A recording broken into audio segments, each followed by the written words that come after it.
Parties, please raise your right hand. Do you swear to tell the truth, the whole truth, and nothing but the truth to help you God? Yes. Yeah. Thank you. Okay, beginning from my left, would you identify yourselves for the record, please? Mary Jones. Megan Park for the plaintiff, Mary Jones. Stephen Smith. Thank you. We're here today on a request for an extension of a 209A restraining order hearing for a period of a year. Is that correct? Yes, Your Honor. Ms. Jones would like to request an extension of her order for 1 year, as well as a child support order. Okay, just let me review the complaint and the affidavit. Have you submitted a supplemental affidavit today as well?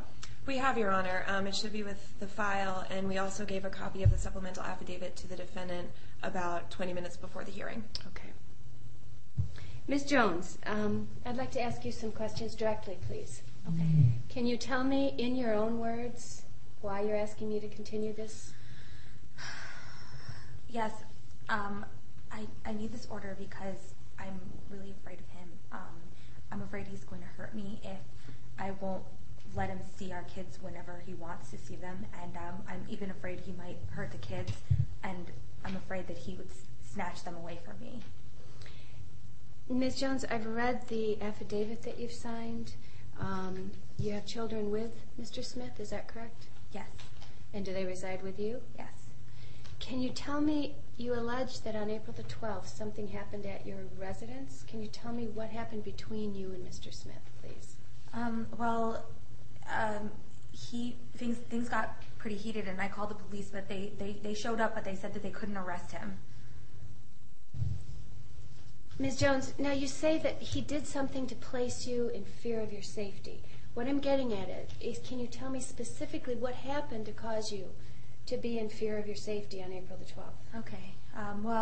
Well, we've been together for about 5 years with 2 kids together, and things just, started to get pretty violent. He started to get really violent with me in the beginning of our relationship, and I've just become really afraid of him, and I feel like I just need this order because, I was just really afraid when he came to my house that night. And Your Honor, if I might, my client is prepared to testify that on April 12th at around 9 p.m., the defendant came over to her house unannounced and uninvited.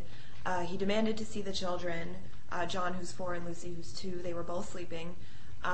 He told Ms. Jones that he would get her good if she did not let him see the kids. When she didn't let him, he became enraged. He punched a wall. She was so frightened that she called the police, and the police did respond. We've actually attached a copy of that police report to the supplemental affidavit as Exhibit A. Okay, thank you, Counselor. Ms. Jones, is that depiction from your attorney correct? yes, he punched the wall and his hand got all bloody.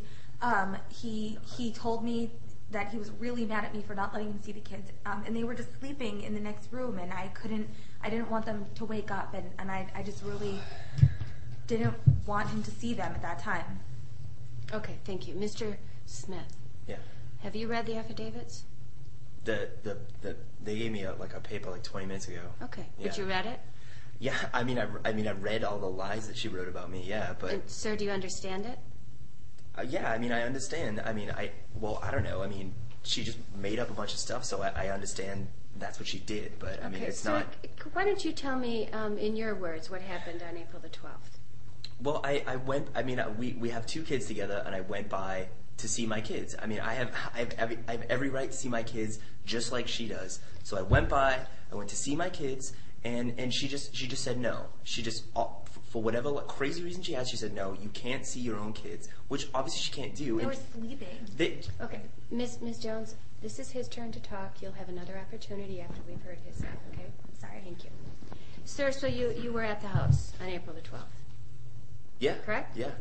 Did you punch the wall? No, I didn't punch the wall. Like she said, the police came and they didn't do anything for a good reason, because I didn't punch the wall. I came in, I wanted to see my kids, And she said no. So obviously I got angry because she just decides she has the authority to tell me when I can and can't see my children. I didn't punch the wall. Sir, did you say that you were going to get her good that No, night? that's ridiculous. I did not say that. She makes this stuff up all the time. I mean, like I said, the police came and they believed me. Like they know what they're doing. I didn't say I was gonna get her. I mean, my kids live there. I just want to see my kids. Okay. Miss Park, I see here from a criminal record that Mr. Smith was charged with assault and battery back in 2008. Was Ms. Jones the victim in that case? Yes, she was. There was an incident in March of 2008 where the defendant attacked Ms. Jones, punched her in the arm. She did call the police, and he was arrested. An assault and battery charge was filed against him. However, the parties did reconcile, and those charges were dismissed. Okay. Your Honor, nothing happened with that. Like nothing happened with that police charge. They realized that it was made up, and they dropped it.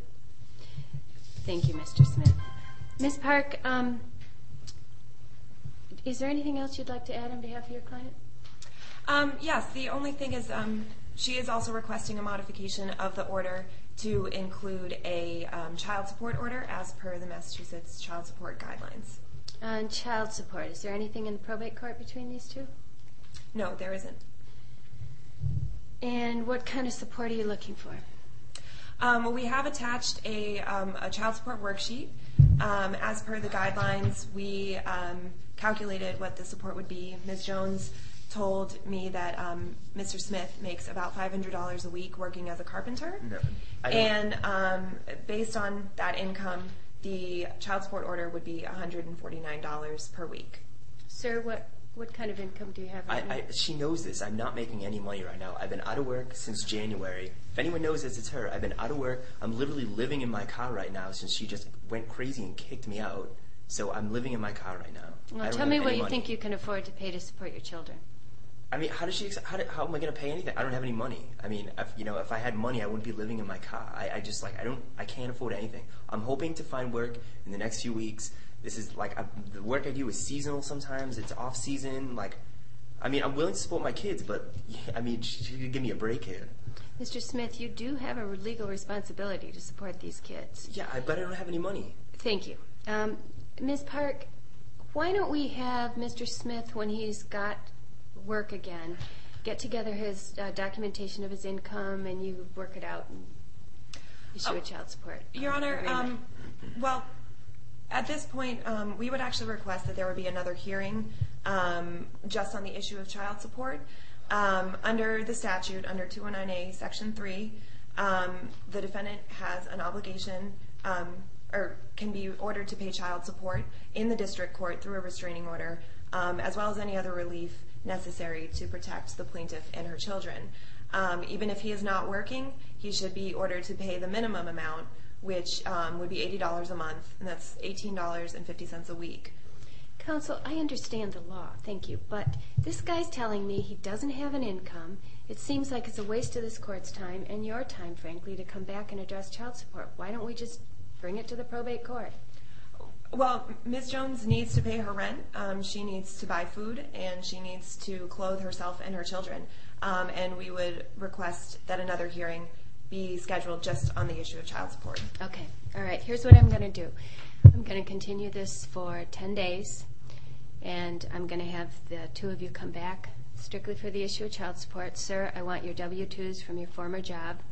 I want your tax filings from last year, and counsel, I suggest you bring the same on behalf of your client, and we'll look at the issue of child support.